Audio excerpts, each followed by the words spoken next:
አየው ሰይጣን እኮ ነው መጥቆራ ይሄ ነው ማለት ነው ራሳቸው ናቸው የሚተርኩት ይሄ የኦርቶዶክስ ትርክት ነው ይሄ የምታየውን ጋኔን ነው ቤተክርስቲያን አነጽንለት ሚሉት ምንም ማፈሪያቸው የተበጠሰ በቃ ሰው ማስተዋል መቻል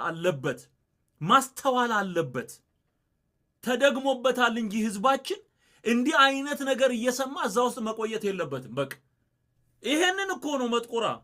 መጥቆራ ሚሉት ይሄ ነው እሱን ነው ሚሽን ይልኩታል ያሰሩታል ማለት ታምረ ማርያምም ላይ ማርያም ያዘችውን ሰይጣን መርከብ ጭምር እየተሸከበ ያመጣ ለግብጽ ገዳማት ይገብር ነበር ይላል ታምረ ማርያም የሌባ ላኪ የሌባ ስምሪት ክፍል አርገዋት የማርያምን ክብር በሚነካ መንገድ ታምረ ማርያም የሚባለው መጽሐፍ ማርያምን ሌባ አስተማሪ ገዳማውያኑን የሌባ ተቀባይ ያው እሱ ድሮኑ ሌባ ነው እንዲህ አይነት ትርክት ነው የሚተርኩት ለህዝቡ በቃ በጆሮ ስማው ይሄው በኋላ መክረው አስተምረው አሳምነው አጥምቀውታል ስመ ጥምቀቱንም ፄዋለ ጽድቅ አሉት ስመ ጥምቀቱን ፄዋለ ጽድቅ አሉት አጠመቁት አስተማሩት ማንን ጋኔኑ ይሄው